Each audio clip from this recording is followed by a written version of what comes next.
Welcome to Whiskey's a Journey. My name is Peter Fasciano, and it's Friday. I have another Battle of the Bottles coming at you. If you're not familiar with this segment that I'm doing on Fridays, I have a whole bunch of random samples in my sample pool. I'm the person that put these matchups together, and because I am whiskey promiscuous, I have a whole bunch of different things matched up. They could be Irish whiskeys, single pot still, or single malt. They could be a Scotch, peated, unpeated, American single malt, bourbon, American whiskey, anything that I have in my collection, including Japanese and rye whiskeys. I put them together for any number of reasons. I'm going to pour them, taste them, and then by the time of the video ends, hopefully I will have a winner chosen. And if you feel like you want to be a winner, just to let you know, I do have a monthly giveaway of all of my May whiskeys up for grabs. But I have all of the rules for this giveaway in the description below. Pretty quick, I'm going to open this giveaway up on May 31st. I have a pretty busy schedule in June. My brother-in-law and I have entered into two KCBS barbecue events over in California. So I'm just going to leave this giveaway for May open all the way through to the end of June on my Wednesday Sip It or Skip It series. Wednesday, June 26th, 11:59 p.m. I'll cut the deadline off, or that will be the deadline for the entries for the month of May. And then on Friday, the 28th of June 2024, I will announce the winners. And as I'm sitting here, I can smell these and they're peated. So I think I have a Scotch on my hands. I'm going to go ahead and go with the glass on my left, work my way over to the right. Grilled pineapple, campfire smoke, peaches, and it smells a little bit funky. There's definitely malt coming through here, and I do believe these are going to be, or at least this one, is going to be a peated Scotch. The peat level is not very high. I mean, I definitely have some heavily peated whiskeys in my collection, and I don't think this meets that category. I think this is pretty low on the peat. All right, let's go ahead and get this thing on the palate. Now, funky, dusty, malty, grilled pineapple with a good amount of char on it, peaches, a little bit of citrus. And to define the peat that I'm getting on here, again, it's low and it's like campfire log, campfire ash, campfire smoke, and a little bit of a savory smoked meat side of things. I'd say that one is pretty good. Let me go ahead and rinse and then move on to glass number two. Glass number two, get this thing on the nose. It's peated, so I'm guessing these are peated Scotches.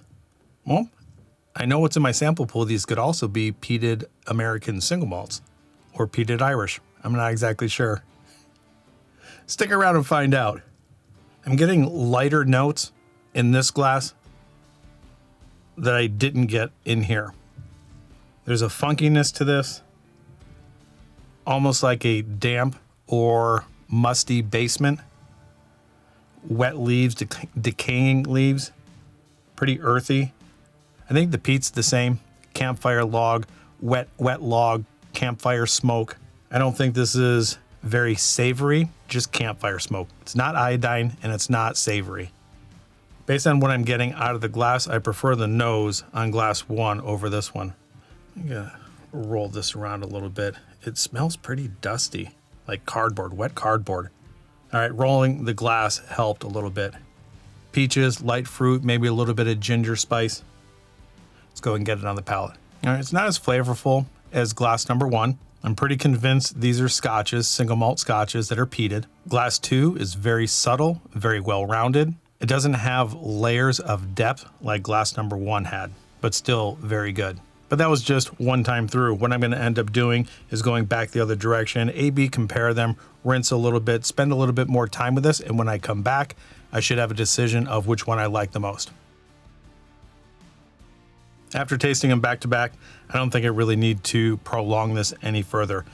Glass number one on my left, by far, well, I can't say by far because they're both good.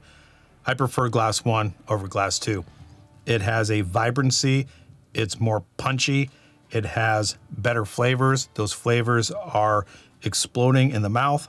Grilled pineapple, the peaty, savory side of things is showing through on the glass a little bit more than glass two. All of the flavors that I get in a peated Scotch are here, but it's very subdued. it's not as well put together or well rounded as glass number 1. I get more of a campfire smoke in this one, and I don't get any Band-Aid and iodine or savory meat, and I do get that in here. Not the Band-Aid and iodine, but the savory meat, smoked meats, and that's kind of this peatiness that I like. As far as the sweetness goes, it's very subdued in here. It is well rounded. It's pretty soft on the palate.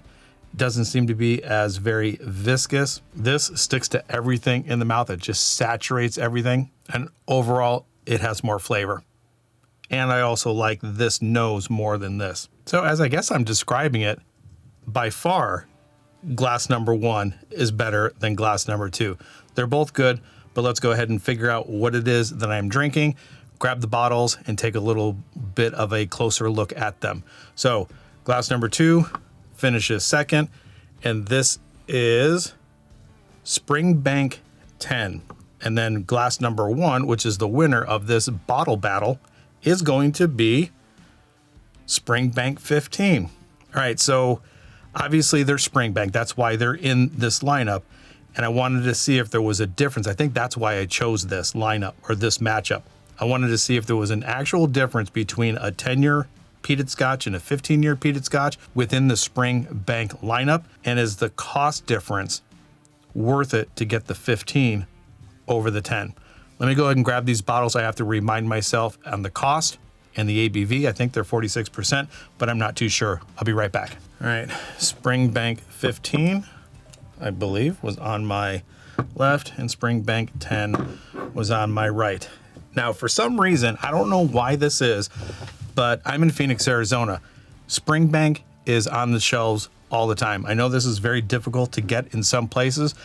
For whatever reason, I don't know, Arizona or Phoenix or the areas that I shop in, Total Wines and Trevor's, they always seem to have these sitting on the shelf.